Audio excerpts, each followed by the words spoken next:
Masih di iNewsroom, kita membincangkan tentang janji Kapolri baru, Komjen Listio Sigit Prabowo di depan DPR tadi. Ada Bang Johnson Panjaitan dan ada juga Bang Hinca Panjaitan. Saya ke Bang Johnson dulu. Bang Johnson, kalau kita lihat tadi selain tilang, janji Pak Sigit itu adalah tidak ada lagi nenek-nenek yang hanya mencuri kakao saja harus sampai ke pengadilan. Artinya ada perubahan, ada keinginan perubahan wajah Polri ke depan. Komentar Anda, Bang Johnson. Saya kira kita harus memperjelas apa yang dimaksud dengan restoratif justice. Kalau itu tidak jelas, maka perilaku polisi yang selama ini terjadi hengki-pengki, pungli dan lain sebagainya, restoratif justice itu bisa jadi pasar gelap keadilan yang justru menghancurkan wibawa kepolisian dan wibawa hukum kita. Jadi itu sangat riskan sekali. Yang kedua, jangan take it for granted seolah-olah kalau sudah tilangnya pakai elektronik, lantas segala sesuatunya selesai. Karena ternyata yang dibutuhkan bukan hanya tilang, tetapi polisi berubah sungguh-sungguh pada waktu jam-jam rawan kemacetan. Dia berada di tengah-tengah persoalan itu, mengatasi persoalan. Jadi bukan hanya sekedar soal penegakan hukum tilang, tetapi pelayanan publik, ya, pelayanan publik di jalanan. Karena itulah wajah dari polisi yang dilihat sehari-hari yang selama ini jelek menurut pandangan mata masyarakat. Oke, Bang Johnson berulang kali bilang ada hengki-pengki, ada pungli. Apakah kasus di kepolisian itu hanya pungli-pungli jalanan atau sebenarnya di internal kepolisian itu ada hal-hal lain yang berujung kepada rekening gendut? Yang paling fatal apa yang dipertontonkan belakangan ini, di mana jenderal polisinya terlibat jadi bagian dari mafia hukum. Yang lebih buruk lagi adalah seperti yang saya dan teman-teman alami dalam menjalankan profesi, jabatan dan kewenangan polisi disalahgunakan sehingga menghambat investasi, termasuk investasi yang besar yang menjadi kepentingan strategis nasional kita. Itu jauh lebih buruk. Yang lebih buruk lagi menurut saya adalah praktek kartel narkoba dan juga narkoterorisme. Saya mau ingatkan bahwa yang terkena sekarang ini polisi itu sudah pada level wadir.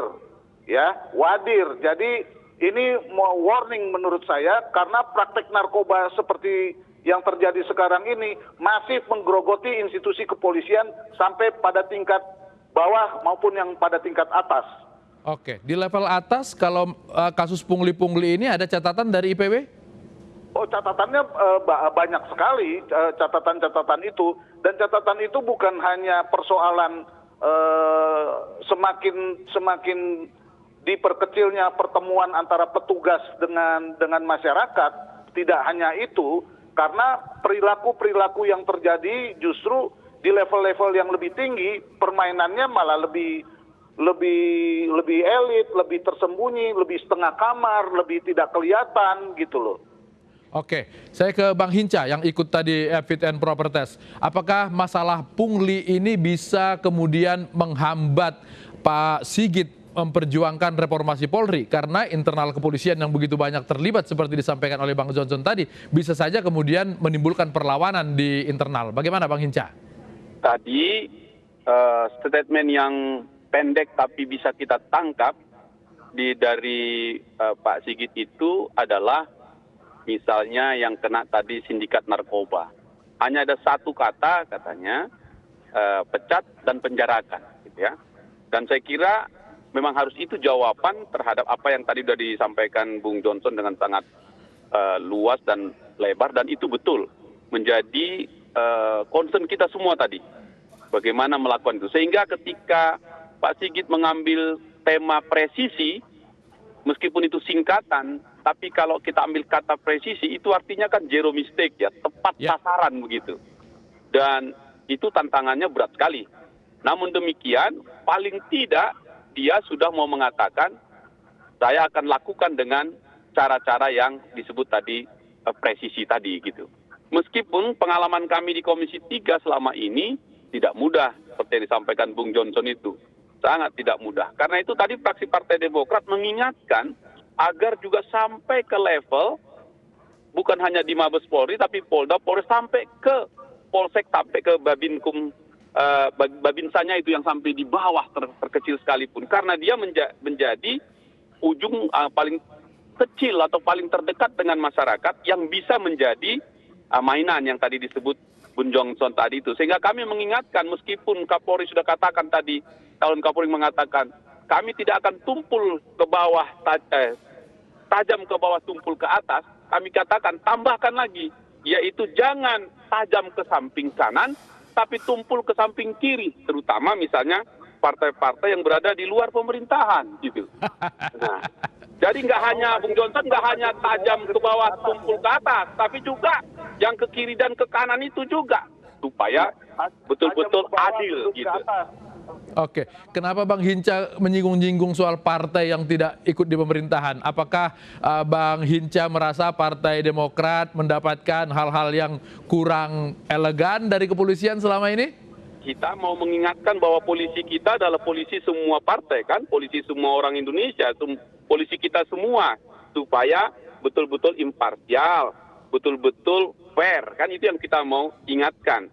Dan karena itu pesan, sehingga akhirnya Pak Sigit juga berkomitmen untuk imparsial dia, untuk menjalankannya dengan profesional dan tidak memihak. Itu kan ingatan kita yang biasa di publik hanya tajam ke bawah, tumpul ke atas, kita ingatkan juga ke kiri dan ke kanan juga ke kiri perlu. dan ke kanan. Gitu.